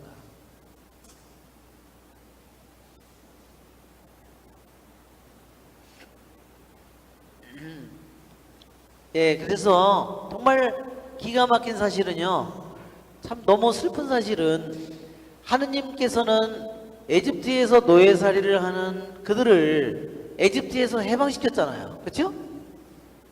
그런데 그들은 끊임없이 에집트로 돌아가려고 그래요. 정말 기가 막히죠? 뭐 때문에? 군사적인 도움. 또 어때요? 또 하나는 뭘까요? 경제적인 거. 또는 거기에는 또 있는 거 뭐가 있을까요? 그 중에 발전된 그러한 적이니까 그 문명을 그거를 계속 하면서 그들은 하느님 안에서 살지 못하고 끊임없이 에집트로 도망을 가요. 에집트를 믿고 에집트를 의지하고 정말 그것이 한편으로 가진 자들이 가진 모습이에요. 너무 기가 막히죠? 그게 너무 많이 가지면 돈을 의지할 수밖에 없는 거예요. 땅이나 이런 것만을 의지하는 겁니다.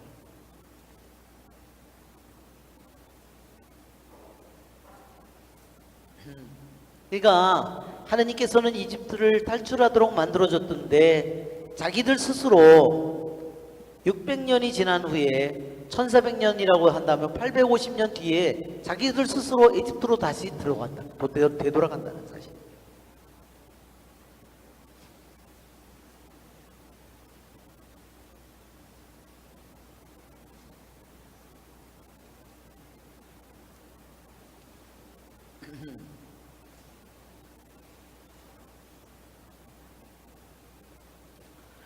자,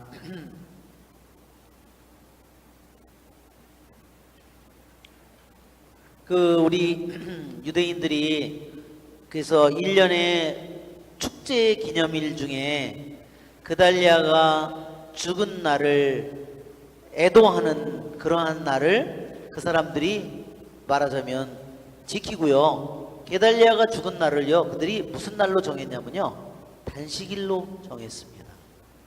게달리아의 단식이라고.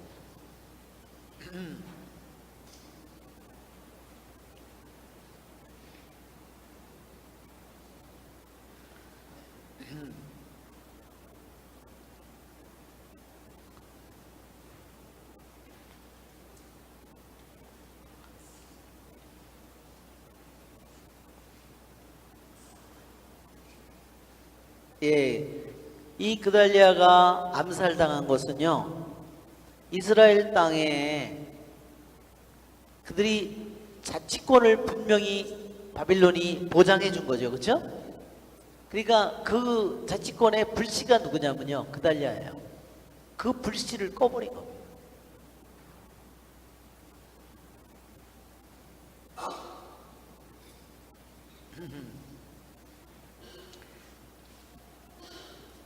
자, 스가랴서 8장을 한번 보세요. 스가랴서 8장. 스가랴 아스말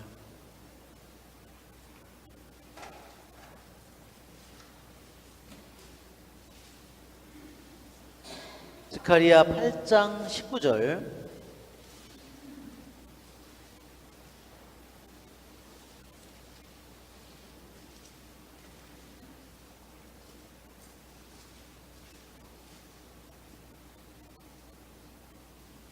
예, 여기에 19절을 한번 읽어볼까요? 만군의 주님이 이렇게 말한다. 넷째 달의 단식, 다섯째 달의 단식, 일곱째 달의 단식, 열째 달의 단식, 유다 집안의 기쁨과 즐거움의 때고 흥겨운 축제가 되어야 한다. 그러므로 너희는 진실과 평화를 사랑하여라. 예, 여기서 스가랴 예언자가 단식이 여기에 단식 1년에 몇 번 오는 단식을 얘기하는데 여기서 일곱째 딸의 단식이 누구냐면요, 게달리아가 암살당한 거를 슬퍼하는 단식이 됩니다. 이 일곱째 딸은요, 아까도 있었죠, 티시리 달인데, 티시리 달 7월 1일이 아까 로시 하시아나라 그랬죠. 신년제 가을에 첫 번째 날을 머린 날이라고 부르고, 그날을 한 해가 새로 시작하는 날이라고 유대인들이 기념하는 날인데요, 로시 하샤나 식사를 하는 날 게달리아가 암살당했답니다. 그러니까 싸우자고 해서 싸워서 죽은 것이 아니라요, 게달리아가 로시 하샤나, 우리들로 말하자면 새해 첫날이에요. 떡국을 끓여 먹고 아주 기분 좋고 행복한 날, 그날 식사를 하는 자리에 찾아와서 반갑게 게달리아가 웬일이야 어서와 했겠죠? 근데 칼로 찔러 죽인 거죠. 그래서 유대인들은요, 7월 1일 날 원래 단식을 해야 되는데 죽일 날 단식을 할 수 없기 때문에 그거를 여기는 7월에 단식이라고 했고, 그래서 이거를 7월 2일, 3일에 옮겨서 게달리아 단식을 하는 겁니다. 자, 여기에 나온 것은 뭐냐면, 하느님께서는 놀랍게도 게달리아가 암살당한 날을 애동하면서, 유대인들이, 그러니까 여러분 한번 생각해 보면, 유대인들이 전 세계에 가서 유배를 가서 흩어져 살잖아요. 그렇죠? 그런데 그 나라에서 자기네들을 잘 존중해주고 지켜준, 그것을 그 사람들이, 왜? 전 세계에 흩어져 있는 유대인들이 그 나라의 주권에 대해서 반대하고 그랬다면 유대인들은 벌써 끝났죠. 그렇기 때문에 이 유대인들이 흩어져 디아스포라에 사는 에집트라든지 시리아라든지 암몬이라든지 터키라든지 이런 데 흩어져 사는 유대인들이 그 지역의 주권과 그 주권을 잘 존중하면서 게달리아처럼 두려워하지 말라, 어려운 문제는 내가 상대하겠다, 그렇죠? 게달리아는 그런 사람이에요. 자기를 다스리는 사람들로부터 자기 백성을 잘 보호하고 지켜주고, 그렇죠? 그리고 자기 백성이 하느님 안에서 잘 살도록 해주는 역할이 게달리아의 역할이었다는 거야. 게달리아는 그 일을 너무나 잘 알고 있었어요. 바빌론의 요구대로 자기 백성을 쪼고 이러는 사람이 아니었다는 거예요. 그 사람들로부터 백성을 지켜주고 백성이 안전하고 잘 살도록 그 모든 권리를 지켜주는 사람이 게달리아였다는 거예요. 그러니까 유대인들에게는 게달리아라는 사람이, 그런 사람이 얼마나 중요한 거예요. 그죠? 전 세계에 흩어져 사는 유대인들에게는 그것이 너무나 중요한 사람이라는 거죠. 그렇기 때문에 유대인들이 어리석게도 자기가 민족주의만 따지면 어떻게 되겠어요? 자기 민족주의만 따지면 벌써 끝났죠. 그러나 아주 다 멸종을 시켰겠죠. 게달리아는 왜 게달리아는 그랬을까요? 바빌론을 다 섬기기 위해서가 아니라 그는 하느님을 섬기고 하느님께서 바빌론에게 잘 섬기면서 70년 동안을 살라고, 그러면 다시 되돌아올 거라고, 그것을 이 게달리아가 잘 믿었기 때문입니다. 그리고 여기에 주님의 말씀은 게달리아가 죽은 그 슬퍼하는, 애도하는 날이지만 그 날이 기쁨으로 변할 거라는 거예요. 여기 있죠? 이 넷째 딸의 단식, 다섯째 딸의 단식, 일곱째 딸의 단식, 열째 딸의 단식, 이 날은 기쁨과 즐거움의 때가 되리라는 겁니다. 슬픔으로 절대로 끝나지 않을 거라는 거예요. 정말 놀라운 말이에요.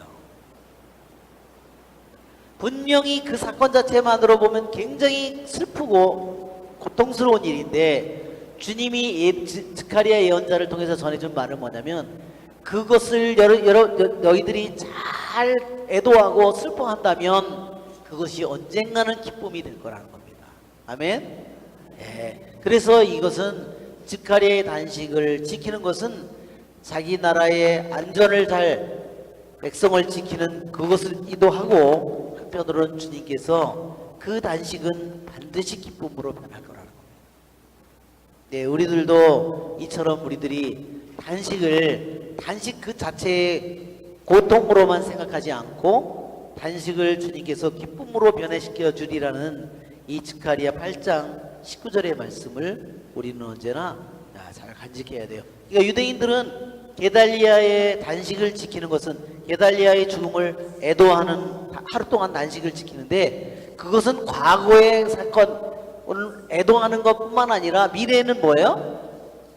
과거로 생각해보면 그것을 애도하고 슬퍼하는 날이지만 미래로 보면 그게 뭐예요? 그것이 기쁨의 날이 될 거라는 겁니다. 희망의 날이 될 거라는 거예요. 그것은 뭐냐면 하느님께서 어때요? 게달리아도 어떤 마음을 품고 있었을까요? 70년 후에, 지금은 이렇게 귀함을 가지만 70년 후에 이 나라의 백성은 다시 이 땅으로 돌아올 것이라는 희망을 항상 가지고 있는 사람이었다는 거죠.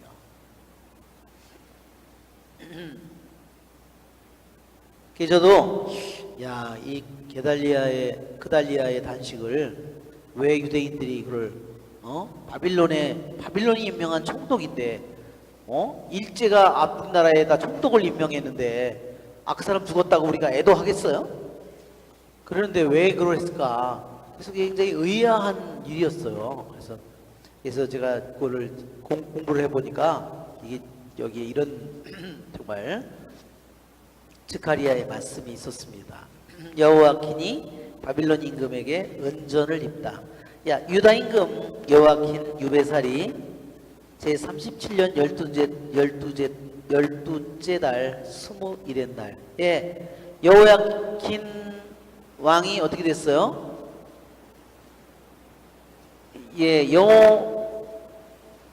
여호야킴은 바빌론 에집트가 임명한 왕이에요.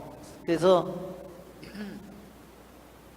나중에 그 11년을 통치하고 그 다음에 3개월을 왕 노릇한 게 유다 임금 여호야킨인데요. 여호야킨이 느부갓네살이 직접 내려와서 포위를 한다는 얘기를 듣고 나가가지고 항복을 했어요. 그렇죠? 이 여호야킨 왕이 코냐예요. 여호야콘이라고도 그러고 코냐라고도 부르고, 자기는 자기 아버지도 안 죽었으니까 자기도 살 줄 알고 얼른 나가서 성문을 열고 나가서 항복을 했어요. 그랬더니 어떻게 했어요? 그 나라에 그럼 네가 그럼 이제 앞으로 잘 다스리고 말 잘 들어, 그럴 줄 알았는데 끌고 갔어요.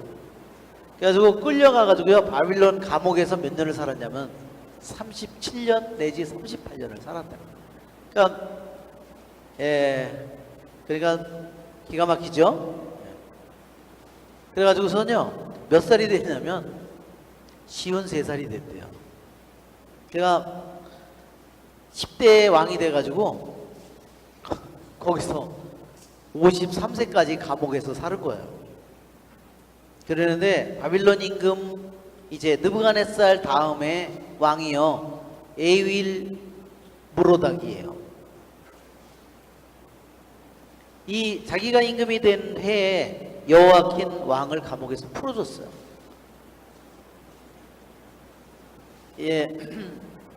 그러니까 치드키야 마지막 왕도 끌려가서 11년 동안 말하자면 왕 노릇한 자기 삼촌도 끌려가서 눈 멀고 거기 가서 바빌론으로 끌려갔죠. 거기에 여호야킨도 같이 아주 삼촌하고 조카하고 거기 감옥에서 같이 있는 거야 말하자면. 그런데 감옥 고참으로는 조카가 37년 38년을 감옥에서 왕고참으로 있었던 거죠. 자세한 내용은 하여튼 나중에 한번 그런데요 전해지는 바에 의하면 이 느부갓네살 왕이 아까 그 이야기가 나왔죠. 자, 느부갓네살 왕의 이야기를 먼저 한번 우리가 그 다니엘서를 한번 보세요. 다니엘 4장 다니엘서를 한번 보시면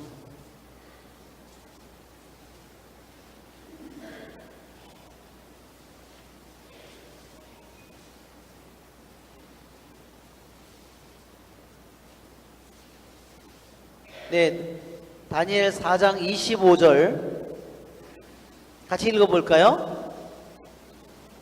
자, 이 모든 것이 네부갓네자르 임금에게 그대로 일어났다. 12달이 지난 뒤 임금은 바빌론에 있는 왕궁 옥상을 거닐며 혼자 말하였다. 이것이 대바빌론이 아니냐. 내가 영광과 영화를 떨치려고 나의 강력한 권세를 행사하여 왕도로 세운 것이다. 이 말이 임금의 입에서 채 떨어지기도 전에 하늘에서 말소리가 들렸다. 네부갓네자르 임금아, 너에게 내리는 판결이다. 왕권이 너에게서 떨어져 나간다. 너는 사람들에게 쫓겨나 들짐승들과 함께 살 것이다. 그래서 너는 소처럼 풀을 먹을 것이다. 그렇게 7회를 지내고 나서야 너는 비로소 가장 높으신 분께서 인간들의 나라를 다스리고 당신께서 원하시는 이에게 그 나라를 주신다는 것을 깨달을 것이다. 이 말이 곧바로 네부갓네자르에게 이루어졌다.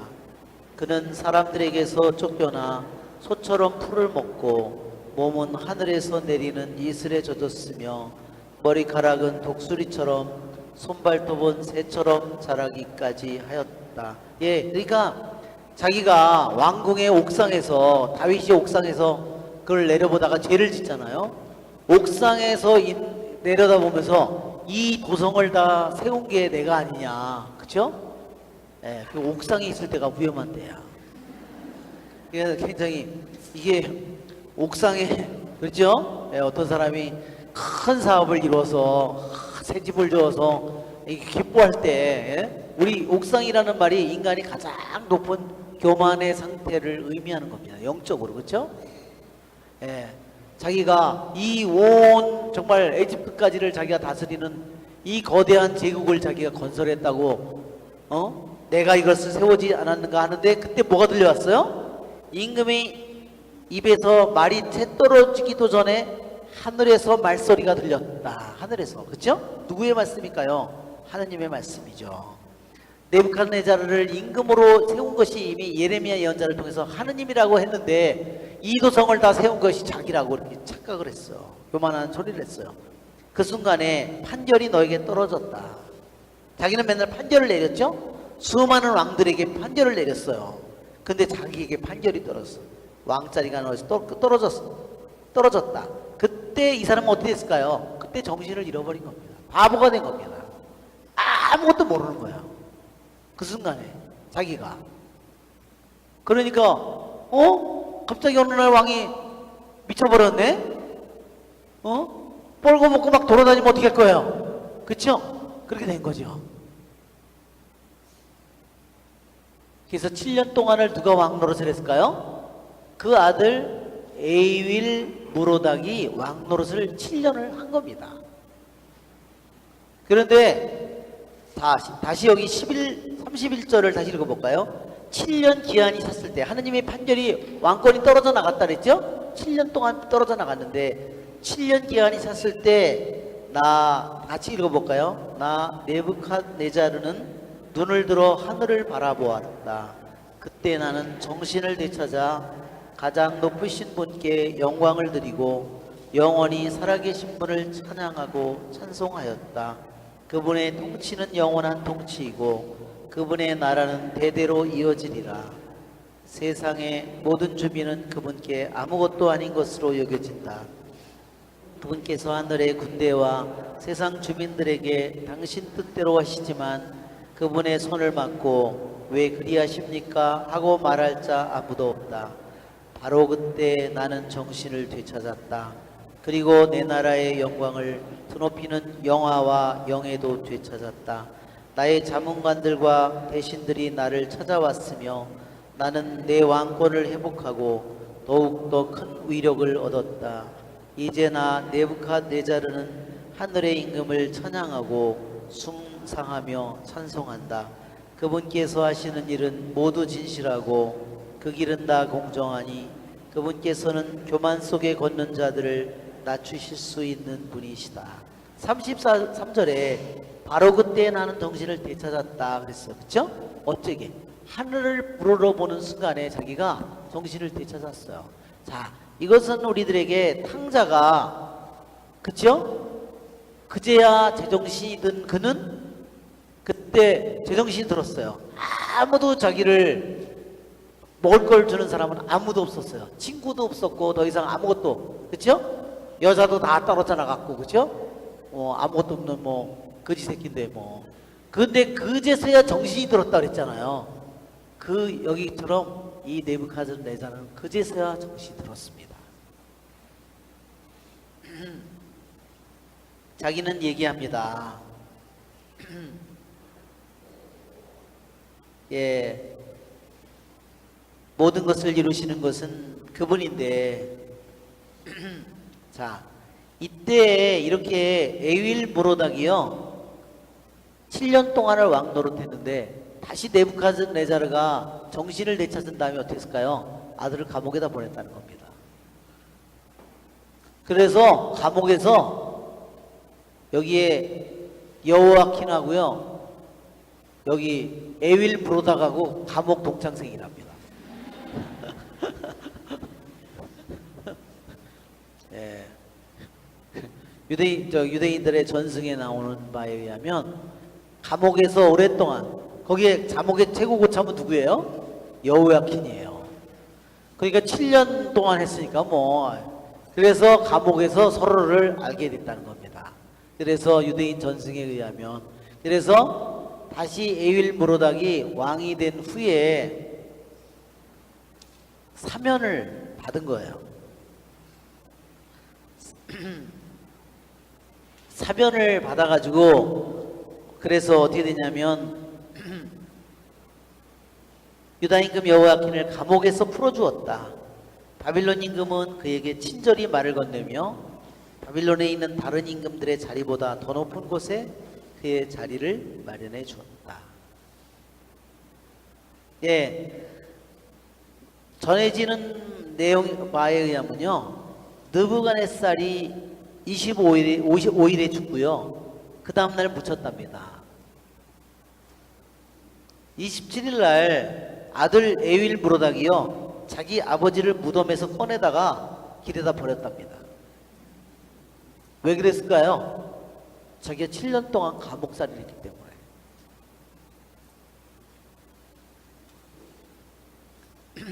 그것은 왜 아버지를 무덤에서 꺼내서 버렸냐면 아버지가 세운 모든 칙령을 무효화시키기 위해서 그랬답니다. 대신들이 찾아왔대요. 자기가 감옥에 있는데 왕이 되어달라고. 그러니까 니네들이 처음에 나한테 와서 왕이 되어달라고 그래가지고 내가 감옥에 갔는데 요번에 또 감옥에 가달라고 왕이 되어달라고 하면 나는 이제 죽음밖에 나는 올 게 없다. 그러니까 아버지가 진짜로 죽었다고 감옥에서 그런 일을 들은 거 아니에요. 아니 아버지가 진짜 죽었다고. 그러니까 나는 믿을 수 없다고.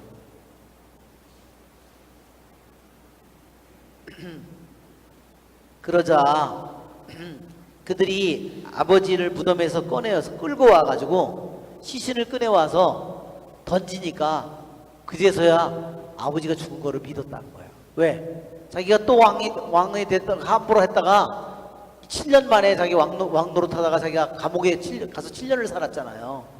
그러니까 무서워서 그걸 엄두도 못 내는데 아버지 왕을 무덤에서 꺼내가지고 와서 자기 앞에다가 던지니까 그제서야 자기가 왕이 되었다는 겁니다.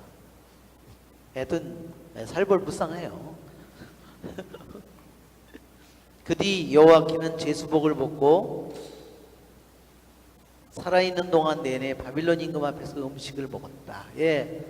왕 노릇은 여호야킨이 왕 노릇은 몇 개월 했어요? 왕 노릇은 3개월 하고요. 감옥에서 37년 내지 38년을 있었어요. 여러분 어떻게 하실래요? 여러분 왕 노릇 한번 해보실래요? 그 다음에 37년을 감옥에서 제수복 입고 다 사슬 묶고, 그죠? 예, 정말 못할 짓일 것 같아요. 자기 어머니, 자기 아내, 자식들 모두 다 끌려온 거 아니에요, 그죠?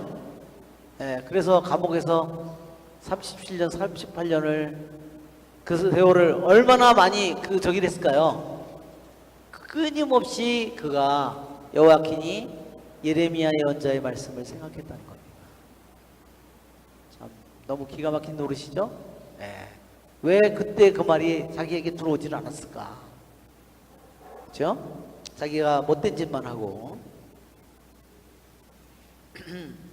예, 유대인들의 그러한 전승에 의하면요, 여호야킨은 감옥에서 뉘우쳤다고 전승에 나와 있습니다. 그리고 여호야킨은 그래서 의로운 사람이 되었다.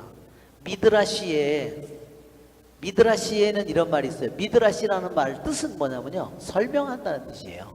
미드라시가 유대인의 미드라시는요, 이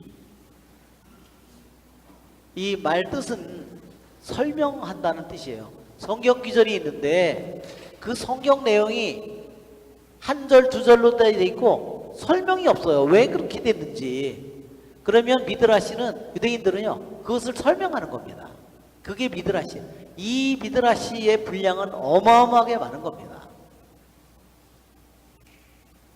이 여호야킨이 회개를 했다는 그러한 이야기 중에 하나가요, 느부갓네살 왕비가 여호야킨을 결혼시키려고요, 감옥에 지붕을 뚫고서 젊은 신부를 내려보냈대요.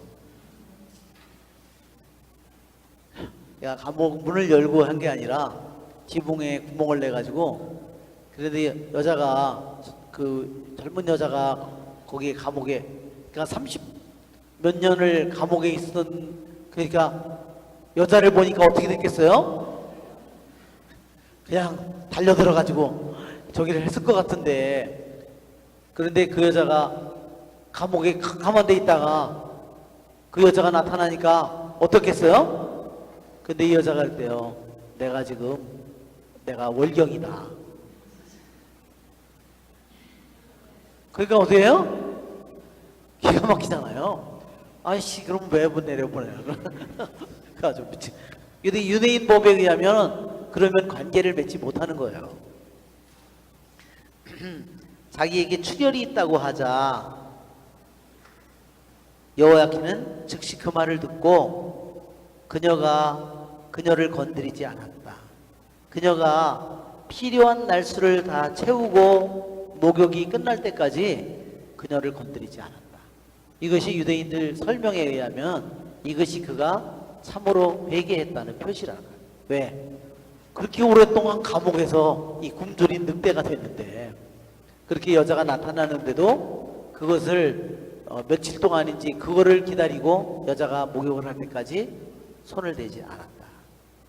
이것이 그가 자신이 지은 죄를 뉘우치고 회개한 그러한 표시라고, 의로운 사람이 된 표시라고 얘기했습니다. 여호야킨의 생계비는 그가 살아있는 동안 내내 임금이 날마다 일정하게 대주었다. 자, 왜 이 열왕기는 맨 마지막에 나라가 멸망했고 성전은 불탔고 성전 기둥도 다 무너졌고 모든 것이, 성곽도 벽도 다 허물고 모든 것이 끝났는데 바빌론 감옥에 있는 귀양간 여호야킨 왕의 이야기로 끝납니다. 왜 이렇게 끝나는가? 그 이유는 귀양간 이스라엘 백성들에게는 자기네들에게, 유대인들은요 여호야킨 왕을 자기들의 유대인의 왕의 마지막으로 생각하고 치드키야는요 자들의 왕이라고 생각하지 않습니다. 대부분의 유대인들. 왜냐?